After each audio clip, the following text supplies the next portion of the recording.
ューンアップは今から始まります。パワーエンタープライズプレゼンツカムコン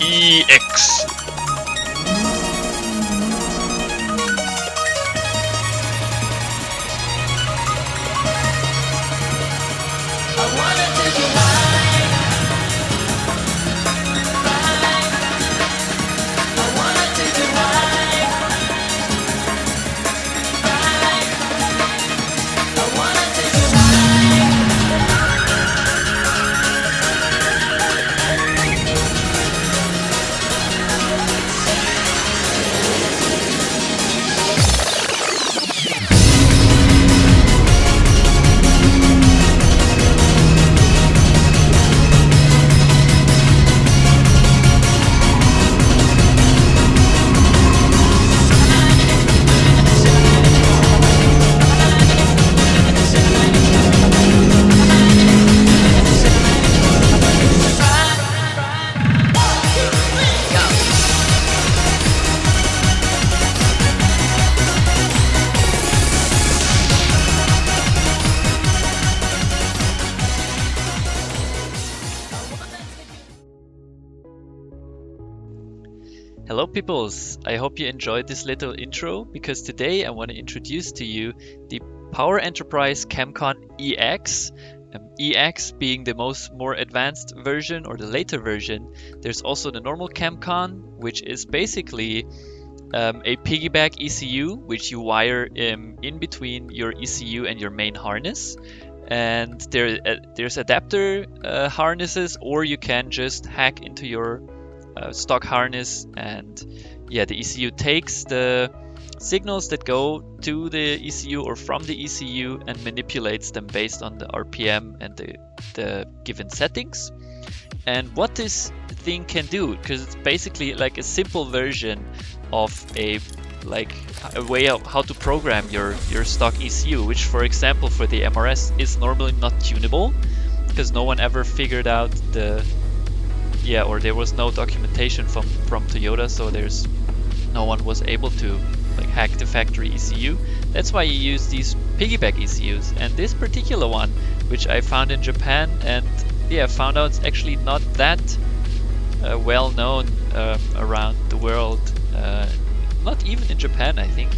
So I wanted to introduce it a little bit, and this specific version can control the fuel trim and the VVTi, so the cam angle, and if you have also the VTEC engagement point, all based on to 500 RPM steps.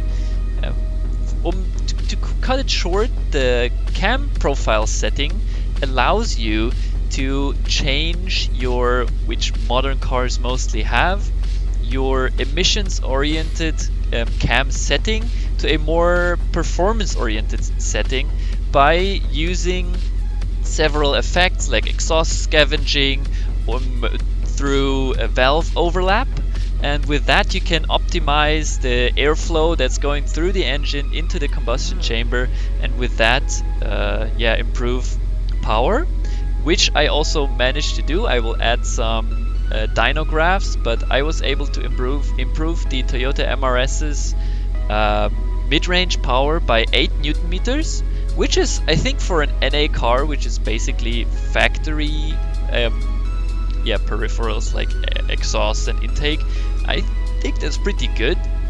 And you could actually feel it, because the MRS has a little dip in the mid-range where it's not that strong, but with this you can really improve that. And the fuel control basically just manipulates the signal from the mass airflow sensor and lets you, through that, change the injected fuel if you have a different intake system, which sometimes the ECUs can adjust to different parameters, but sometimes they can't adjust it that well and that perfectly. So if you have like an oxygen sensor and you have access to a dyno, you can really dial in your fuel tune with this machine based on your exhaust setup, your intake setup, and things like that. And if you have basically for example, a Honda with VTEC, or I think it should also work for Toyota's VVTi, which I haven't tested, but I think it could work on the 2ZZ, where you can change the VTEC engagement point, which you might want to use for if you have a different transmission, or you have a certain power band that you want to use, you can change that, which is, I think, pretty cool. And it also has some extra features like a RPM gauge with a shift light. It can store up to 3 different maps, so if you feel like you want to have a more emissions oriented map, you can program that, or use the factory setting and then have your second map as your tuned map. That's how I ran it in the car.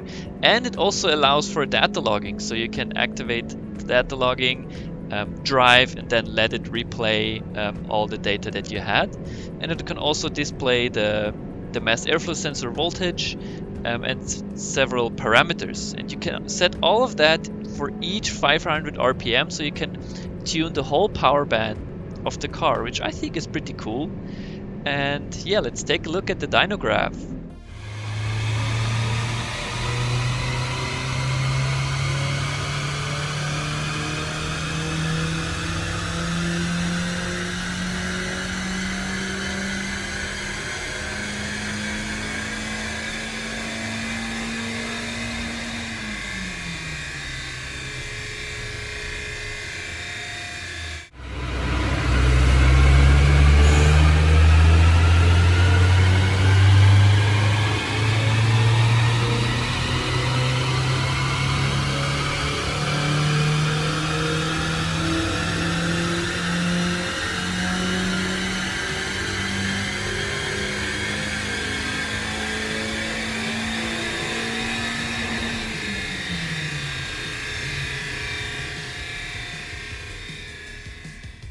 Okay, so let's take a look at the dyno graph here. We did 3 runs each for without the Camcon and with the Camcon activated.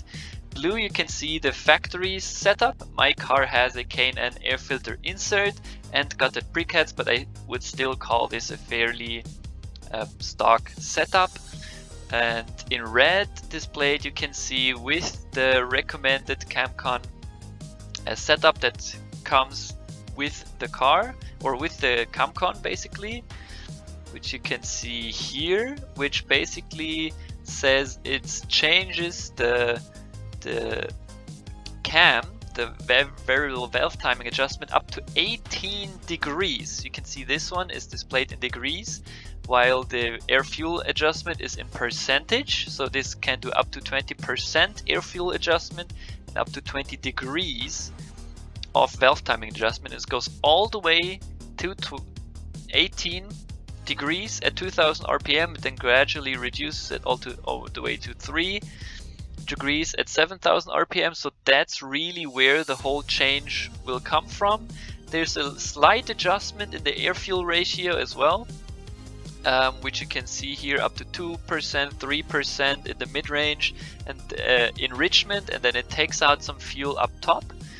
And yeah, if we take a look at the dyno graph, you can really see straight from the beginning on, from 2500 RPM, basically when the check starts, we have a slight improvement. It's 140 Newton meters, 160 Newton meters, so in between it would be 150.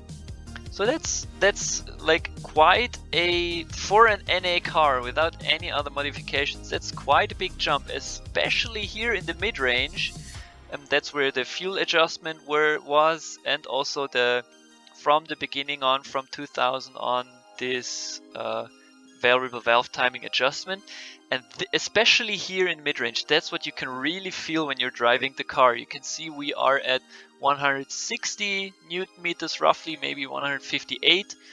And then we go all the way to 160, what does it say, 165? Oh yeah, 159 to 165 Newton meters. So that's quite a big jump for an NA car. And yeah, up top you can see it loses some power, and then it also has some fluctuations here, since that's where there's not much valve adjustment anymore. I would also count this to the to the leaning out up top. That's why after this dyno run, sadly after the session we didn't think on changing it during the session. I reduced these all back to 0, that we not lean out up top to maybe do something against this loss in power up here. But especially for the mid-range, this is a really impressive improvement. And you can also, like, of course, if you have more things done to the car, a proper exhaust setup, a full different intake setup, I think you can make big gains with this system. Obviously, in the range of an NA application, you're not going to see 50 horsepower, but still, for an NA setup where you just want to dial in your mods and improve it a little bit, I think this is really impressive tool, and for how easy it was, it's really nice. And I guess that's everything to talk. You can even see here in the power, there's a big power jump in the middle. Of course, there's no change in the max power, because up here there's no gain anymore. The most gain we have is the lower to mid RPM range, let's say up to 5000 RPM. I think if you play around with it, you can definitely improve this upper range here. I reduce it back to the factory settings, so you should get from the red up to the blue line here and continue with the stock setting. But if you have some time and play around with the settings a lot, then I'm sure you might be able to get some more gains up here as well. But yeah, this is the big change, which I think is pretty impressive for like an NA piggyback ECU, and just playing around with it a little bit. It's really nice. And in the Camcon documentation, which is it's getting less and less every day. There's some even more files that are not available anymore, but I still have some things that I could find. They tested a lot of many different cars and gave these recommended settings for them. Some tuning shops even had like even more impressive results than what I could achieve here, but I think if you do some more testing with it, it's a really impressive tool that you can use for your NA tuning. And if you are interested in my Etsy online shop, I currently have the Camcon for sale, including all the documentation that I could find for the MRS, since I'm not driving my car currently and I sadly can't use it in the 8.6. I put it up for sale, so if you want, you can enjoy some JDM tuning history, since these are out of production and not available anywhere else as far as I could find. So I thought I'll give someone else the chance to enjoy it and play around with it, and hopefully have some good results with it. If not, buy something else. No, I'm joking, but thank you for watching. I hope you enjoyed this little dive into the Power Camcon EX and found this interesting. I think there's like many cool JDM tuning bits and pieces that aren't that popular around the world, and I hope I could introduce at least one of them today. So yeah, I would say thank you so much for watching, and hopefully if you want, I'll see you in the next video. You can give it a subscribe. Never said that before, but yeah, I'd be happy of course. But yeah, if not, see you in the next video, or don't. Have a nice day, and bye bye.